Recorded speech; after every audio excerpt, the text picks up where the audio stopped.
Bonjour, peuple de Dieu. Quelle grâce de savoir que nous avons bravé la neige pour être là ce matin. Puis, et nous saluons aussi ceux qui nous suivent depuis leur salon. Que la grâce de Dieu soit avec chacune et chacun de nous ici, comme ceux qui sont de l'autre côté. Moi, c'est Simon Ramdé. Y a-t-il des étrangers? Non, je corrige donc. Y a-t-il des gens qui nous visitent pour la première fois ce matin?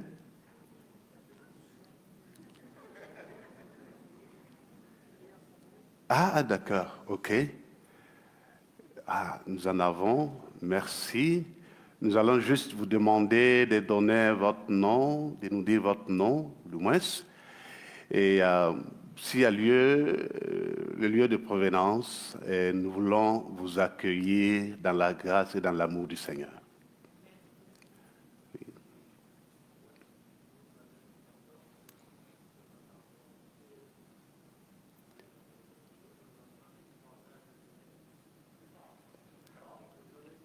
Le...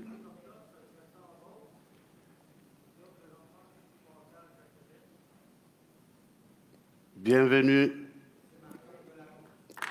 Merci. Oui, allez-y.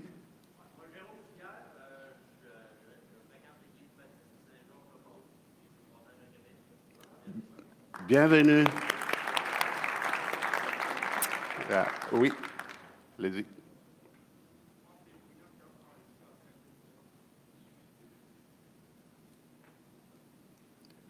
Bienvenue.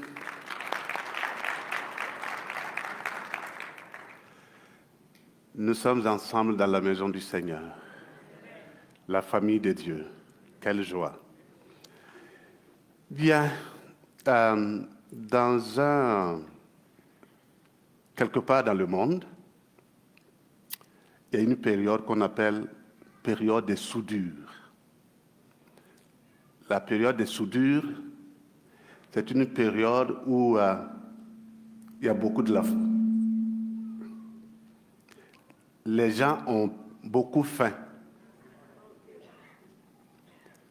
C'est généralement le mois d'août. Et pendant le mois d'août, les récoltes ne sont pas totalement arrivées, mais plusieurs familles se retrouvent donc démunies. Donc, on appelle ça la soudure. Et pendant cette période, il y a eu dans une église un enseignement pour le baptême d'eau. Et à la fin du baptême, l'enseignant a demandé aux enseignés, qui est votre sauveur? Il y a une dame avancée en âge qui, pendant donc la période de soudure, elle n'avait rien, vraiment rien, mais il y a un monsieur qui s'appelle Bakari. Bakari est venu lui apporter des vivres. Donc elle a pu quand même traverser la période de soudure. Et lorsqu'on a demandé qui est votre sauveur, notre bien-aimée dame dit, c'est Bakari. On dit, mais pourquoi? Il dit, mais pendant la soudure, la période de soudure, c'est Bakari qui m'a apporté les vivres, donc c'est mon sauveur. Quand on ne comprend pas, on ne connaît pas notre sauveur, on le confond à quelqu'un qui nous apporte des vivres. Mais lorsqu'on le connaît, il est plus qu'un porteur de vivres. Nous allons donc poursuivre avec notre série qui est justement Dieu se révèle pour que nous puissions le connaître. Mieux nous le connaissons, mieux notre foi devient solide. Plus notre foi devient solide. Je pense que la première fois, la première séquence, nous avons essayé de parcourir rapidement des personnages qui ont bénéficié d'une révélation spéciale de Dieu pour mieux le suivre. Et la deuxième séquence, nous avons voulu prendre un cas et le traiter de façon un peu plus en détail. Nous n'avons pas fini ce cas, donc nous poursuivons avec ce cas, qui est donc le récit de la déclaration de Pierre. Bien, prions avant de poursuivre. Sans toi, nous ne sommes absolument rien, Dieu de gloire et d'adoration. Et nous voulons juste nous remettre entre tes mains et demander ta grâce pour que tu puisses nous communiquer ta pensée et nous enseigner comme il se doit. Merci Seigneur, que ta parole habite en nous, au nom de Jésus. Amen. Et notre passage de base, texte de base, se trouve dans Matthieu 16, à partir du verset 13 à 21, où Jésus a posé la question, une question en deux volets. Qui dit-on que je suis et qui dites-vous que je suis? À cette question, Pierre a répondu en disant que tu es le Christ, le Fils du Dieu vivant. Et je voulais qu'on remarque une chose. Quand Pierre répondait à Jésus, certainement que lui, il ne pensait pas à une révélation. Il pensait juste avoir connu Jésus parce qu'il l'a observé plusieurs fois en train de prier, de guérir des malades, de nourrir des personnes, une foule de personnes avec 5 pains et bien d'autres choses. Et lui, en observant cela, il pensait avoir compris tout simplement et tout naturellement à partir de sa pensée. Et il dit, tu es le Christ, le Fils du Dieu vivant. Donc pour lui, c'est la pensée. Mais pour Jésus, ce n'est pas une pensée naturelle. C'est une révélation. Comme nous l'avons dit la dernière fois, je pense que, je n'ai pas été là-bas, mais je suppose que quand Pierre a dit ça et que Jésus a commencé à l'apprécier, lui-même il était content. Quand vous donnez une bonne réponse, oui, c'est moi qui ai dit ça. Mais grande était sa surprise de comprendre que non, en réalité, c'est une révélation. Mais ce qui est très important ici, c'est que cette révélation, parfois, c'est comme si ça passe inaperçu. On ne se rend pas compte tout de suite que nous sommes en train d'avoir une révélation. Et c'est justement ça le problème. Et en fait,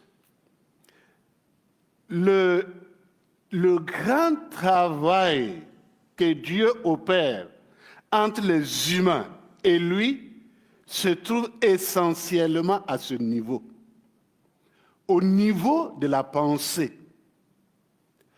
Parce que si rien n'est réglé au niveau de la pensée, on va aller dans tous les sens.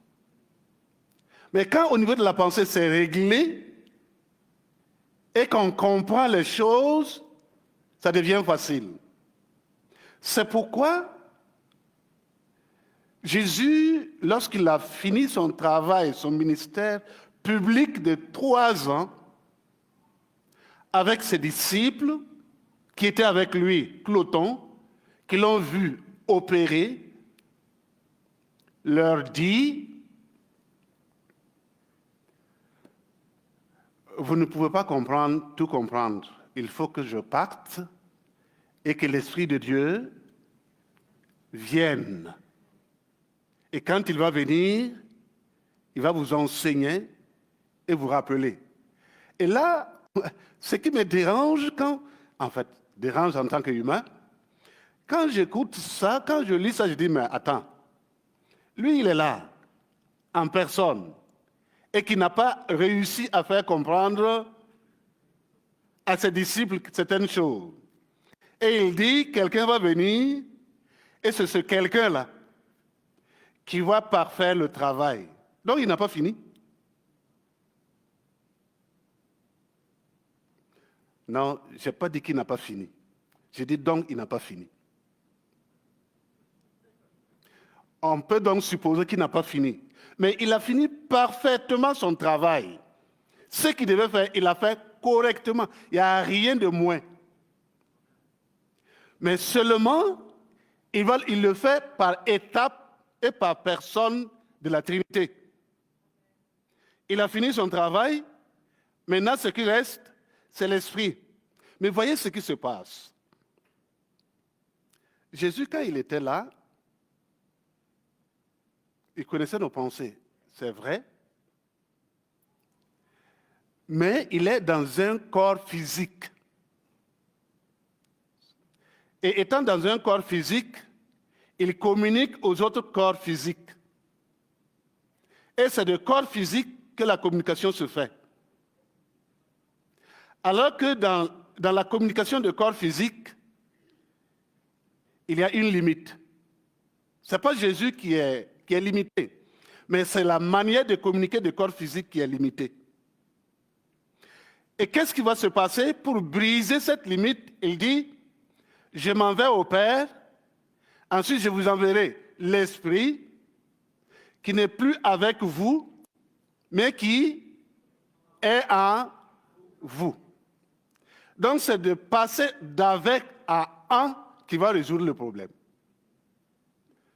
Puisque maintenant, ce n'est plus deux personnes qui marchent ensemble, mais c'est une personne qui est en moi. Et comme il est en moi, il est en contact avec ma pensée. Et comme il est en contact avec ma pensée, qu'est-ce qu'il peut faire? Il peut influencer ma pensée. Et ce qui se passe à l'intérieur de l'être humain est plus important que ce qui vient de l'extérieur. Donc c'est pourquoi Jésus a voulu résoudre le problème.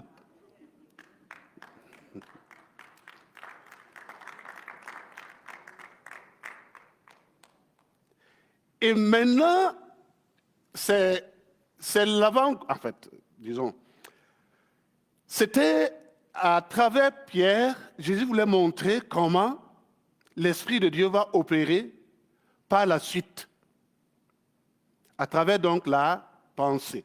Donc Dieu se révèle à l'homme en utilisant sa pensée, la pensée humaine.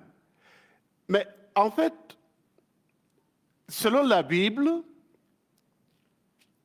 la pensée humaine ne se limite pas seulement à une activité intellectuelle, réflexive. La pensée selon la Bible, va désigner l'ensemble de l'intériorité de l'être humain. Donc, le centre intérieur. Et dans le centre intérieur, nous avons la réflexion, nous avons les intentions, nous avons les raisons, nous avons les choix, nous avons les dispositions intérieures, nous avons les attitudes morales et spirituelles. Tout cet ensemble constitue la pensée qui est en l'homme. C'est pourquoi, par moments, la Bible parle de penser à la place du cœur, penser à la place de l'intelligence, penser à la place de l'âme, et même penser à la place de l'esprit.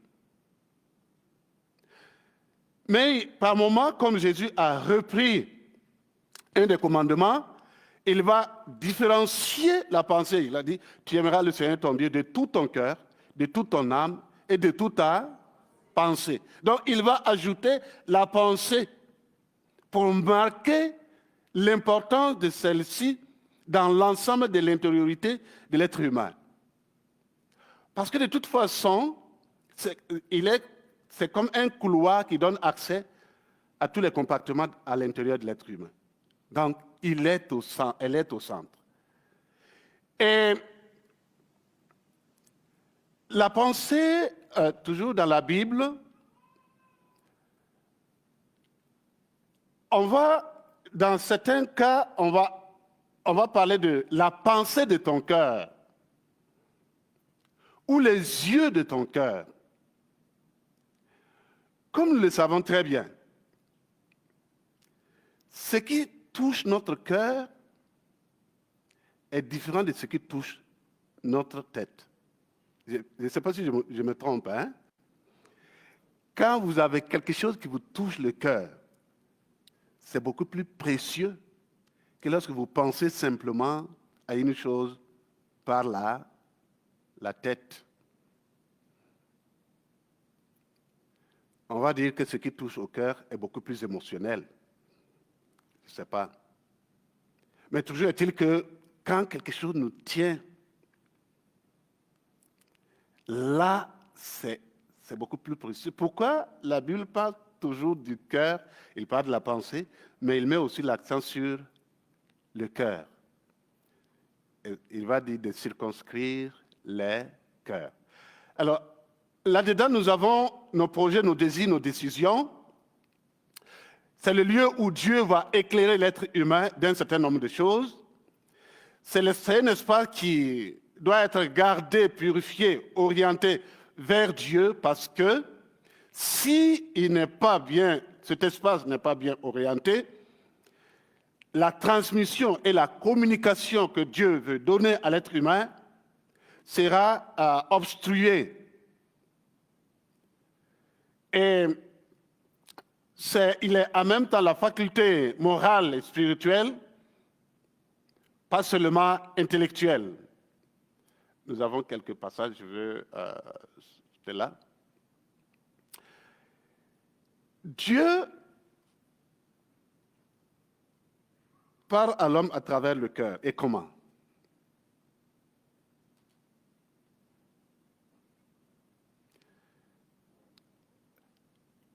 Le premier élément qu'on peut retenir de la manière dont Dieu communique au cœur, c'est l'illumination.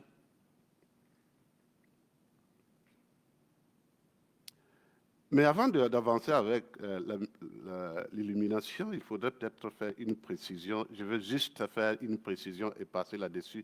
Je n'ai pas envie de faire un étalage théologique, ce n'est pas opportun. Mais ici, il y a 3 mots que l'on utilise souvent: révélation, inspiration et illumination. La révélation, c'est la communication objective de Dieu, de la vérité de Dieu aux humains à travers donc la loi, les prophètes et Jésus. C'est pourquoi dans Hébreux, il est dit, après avoir autrefois parlé de plusieurs manières et à travers les prophètes, il parle maintenant à travers son Fils. L'inspiration, c'est l'esprit qui guide les saints écrivains pour transmettre fidèlement la parole de Dieu que nous avons aujourd'hui. Ça, c'est l'inspiration. L'illumination, c'est l'esprit qui guide maintenant le lecteur de la Bible déjà donnée à comprendre le contenu, le sens profond de la parole de Dieu. C'est ça l'illumination. Et dans le jargon théologique, il faut classer ces mots, on ne les utilise pas n'importe comment. Mais dans la vie courante, on peut les interchanger. C'est pourquoi si j'ai dit souvent inspiration, comprenez que ce n'est pas l'inspiration de la parole de Dieu, mais c'est dans le sens de l'illumination. On peut aussi utiliser la révélation dans le sens de l'illumination dans le langage courant. Mais dans le langage théologique, il faut mettre chacun dans son... Voilà, mais comme nous ne sommes pas dans une classe de théologie, on est libre.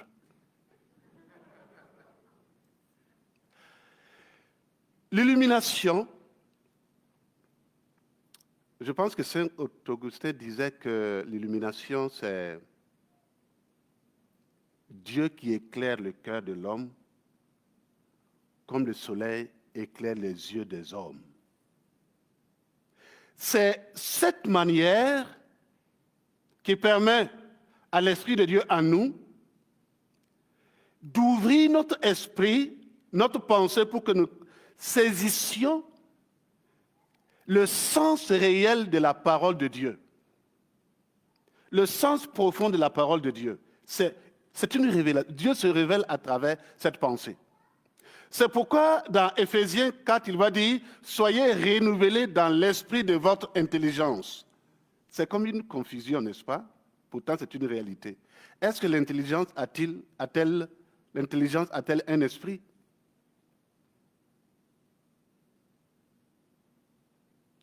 Soyez renouvelés dans l'esprit de votre intelligence. Parce que quand l'Esprit de Dieu en nous travaille, notre intelligence ne se limite pas seulement au raisonnement humain. Mais il y a la possibilité de saisir les choses au-delà du raisonnement humain.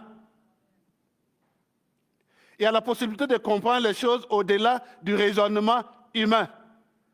C'est pourquoi quelqu'un disait, je pense que c'est Thomas d'Aquin, qu'il faut justement faire la différence entre la lumière de la raison humaine et la lumière de la grâce divine. La lumière de la grâce divine, ça nous a été donné. C'est une possibilité, c'est une grâce qui nous permet de comprendre les choses autrement, mais toujours respectant la parole de Dieu. L'illumination ne contredit pas la parole de Dieu. Ce n'est pas son rôle. Et si vous avez une illumination qui contredit la parole de Dieu, stop. Parce que ce qui vient de Dieu ne peut pas être contre Dieu. Ce qui vient de Dieu vient confirmer ce que Dieu a écrit. Merci, j'ai failli dire Dieu a dit, mais écrit c'est encore mieux.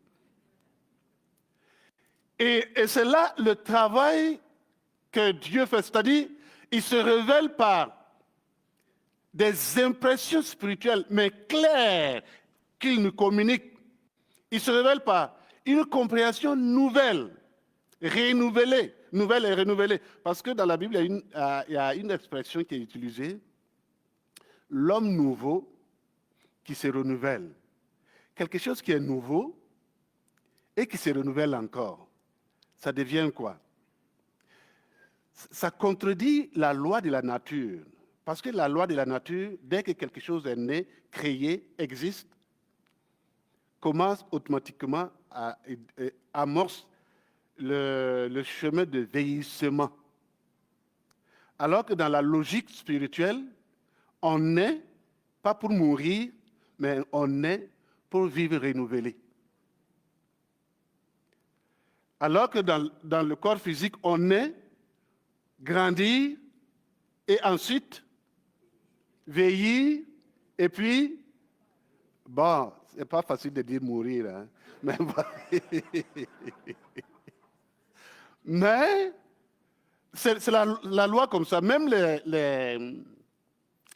les autos que nous achetons, quand l'auto sort de l'usine, vous êtes content, vous voyez, vous n'avez même pas envie de voir une tache sur votre auto plutôt. Mais bientôt, vous allez la jeter. C'est la loi comme ça. quant à la réalité spirituelle, lorsqu'on naît, on devient progressivement nouveau. Ça se renouvelle. C'est pourquoi il dit, soyez renouvelés dans votre intelligence. Donc, Dieu communique à nous en nous donnant une conviction profonde par rapport à la vérité. Vous savez que face à une vérité, vous pouvez douter. Est-ce que c'est vrai? Est-ce que c'est ça? Est-ce que je suis vraiment sauvé? Comment? Je ne comprends pas. Mais quand vous avez la révélation par la pensée qui éclaire votre conviction, vous êtes certain, je suis sauvé. Parce que la parole de Dieu dit que l'Esprit de Dieu rend témoignage à mon esprit que je suis enfant de Dieu, donc je suis sauvé.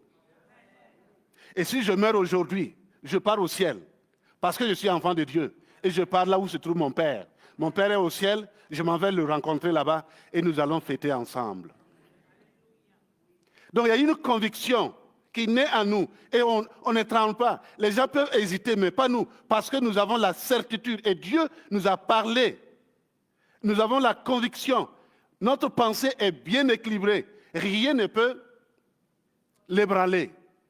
Mais quand nous n'avons pas la révélation, quelqu'un peut dire, est-ce que tu es vraiment sauvé?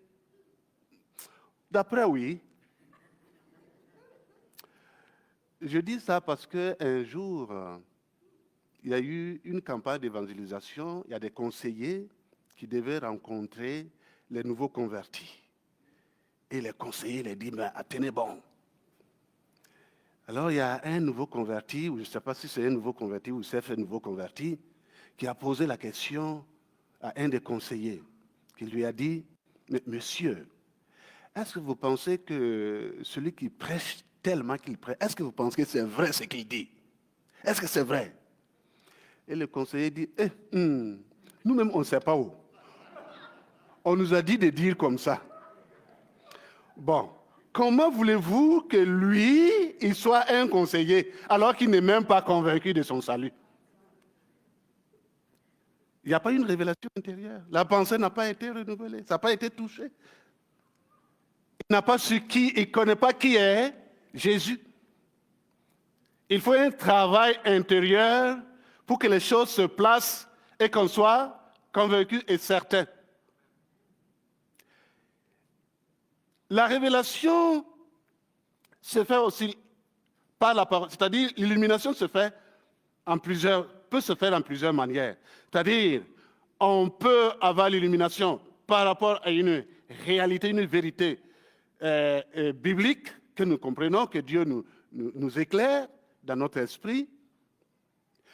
Mais l'illumination aussi peut se passer alors que nous sommes en train de lire un passage. On lit le passage qui paraît compliqué, mais l'Esprit vient nous le révéler, c'est-à-dire la vérité devient claire à nos yeux. Ce n'est plus compliqué. Et quand c'est comme ça, si vous ne faites pas attention, vous allez croire que vous êtes tellement intelligent que vous comprenez la parole de Dieu. Alors que non, c'est Dieu qui est en train de travailler. C'est une révélation qui se passe. C'est l'illumination. C'est pourquoi, et quand vous le lisez, vous lisez dans cette illumination, c'est-à-dire votre pensée, les choses deviennent claires. Ça devient clair dans votre pensée, ça devient clair dans votre imagination. Le verset compliqué n'est plus compliqué avec vous. On va dire, ben, comment ça? Pourquoi est-ce qu'il va dire de ne pas faire ceci? Pour vous, c'est normal. Je prends un exemple. Si vous n'êtes pas éclairé, vous arrivez dans un endroit, la parole de Dieu qui dit, ne mentez pas. Vous allez dire, mais ça, ne pas mentir, c'est trop quand même. Non, c'est trop, parce qu'il y a des moments où il faut mentir. Et vous êtes capable même de donner un exemple. Par exemple, si on dit que tu es le témoin, on te dit, si tu dis que c'est lui qui a fait ça, on le tue. Et si tu dis non, on le laisse. Comment tu fais? Tu dis, on va le tuer, donc c'est toi qui l'as tué. On va se trouver des motifs comme ça pour dire à Dieu, mais dans ça là, même si on ment, vous voyez. Mais lorsque vous comprenez, éclairé par l'Esprit de Dieu, même dans cette situation, vous allez dire la vérité, mais Dieu va opérer le miracle. Je me rappelle un témoignage pendant la guerre des nazis en Allemagne. Vous savez que les Juifs étaient poursuivis. Il y a un pasteur, il était là dans sa maison quand une petite juive, une fille juive, disons, une jeune fille juive, courait à toute allure et est venue rentrer dans sa maison. Et la fille était poursuivie par des soldats pour l'enlever. La fille arrive, ben, les soldats aussi arrivent. Et les soldats disent, ben, on a l'impression que la fille est rentrée ici. Et ils demandent au pasteur, la fille est-elle rentrée ici? Bon, si il dit oui, il faut le faire sortir. S'il dit non, il aurait menti. Qu'est-ce qu'il faut faire?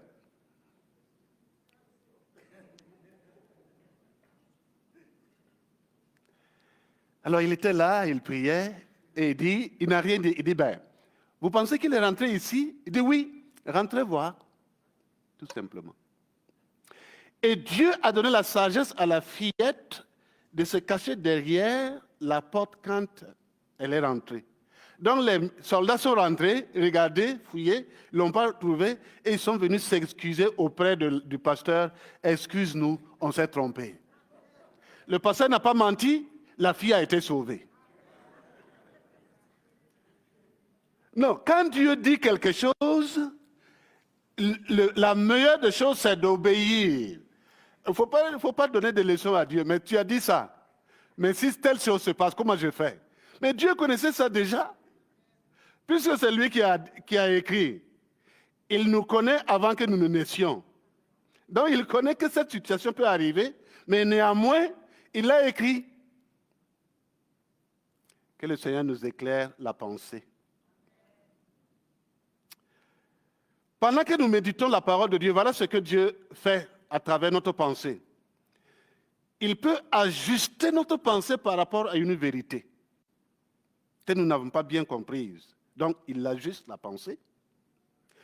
Il peut donner une meilleure compréhension de la chose. Il peut parler à travers des versets en s'imposant à notre esprit une certaine vérité, une certaine réalité, de sorte que le doute se dissipe tranquillement. Et il peut, à travers l'Écriture, révéler sa volonté. Pendant que je me rappelle, pendant que je parle, je me rappelle qu'une fois,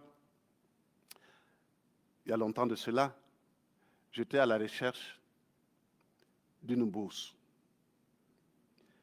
Et je suis allé taper à la porte, une certaine porte, et cette porte n'était pas la bonne en termes de don direct de bourse. Mais la porte m'a orienté.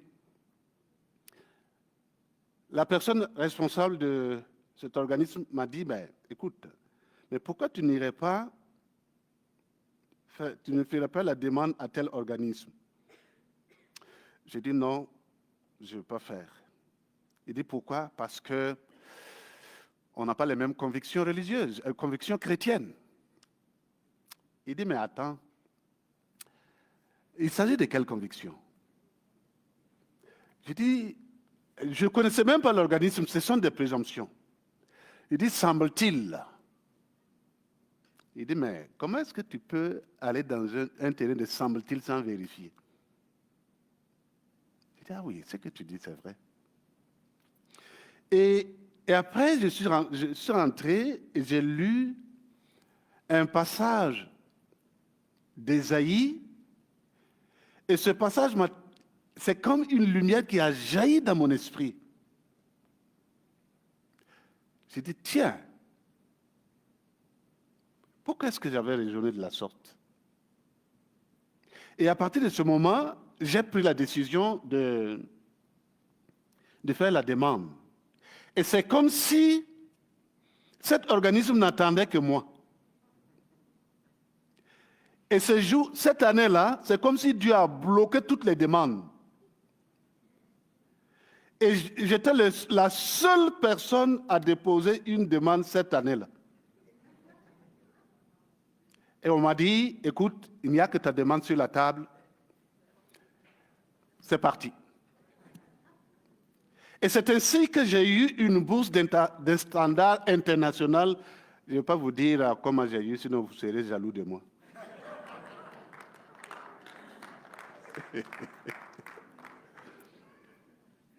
La parole de Dieu nous donne une lumière, une meilleure compréhension. Dieu se révèle à travers sa parole.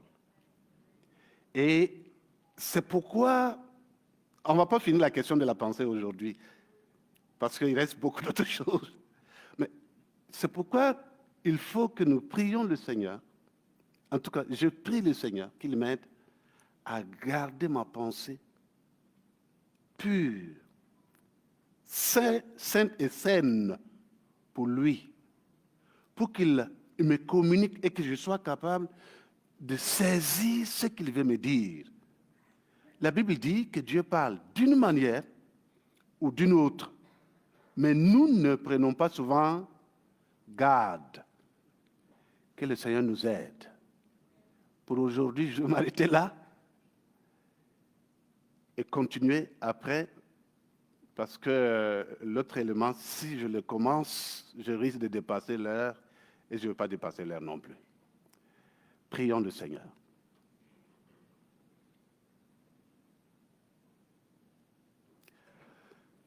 Seigneur, je veux te prier pour moi-même. Je suis un être humain et comme mon frère et ma sœur, il nous arrive souvent que nos pensées se baladent tellement que nous n'avons pas le temps de t'écouter pour que tu nous parles et que tu te révèles à nous. C'est pourquoi ce matin, je te prie,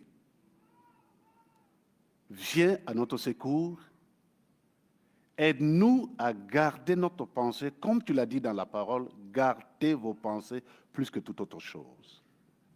Soutiens-nous, Seigneur, et qu'à travers ta pensée, tu nous parles pour que nous comprenions les choses telles que tu voudrais que nous comprenions, pour pouvoir vivre mieux notre foi avec toi. Au nom de Jésus, je t'ai prié. Amen. Si vous avez besoin de la prière dans ce sens, eh bien, les anciens seront devant pour vous accompagner dans la prière. Que Dieu vous bénisse.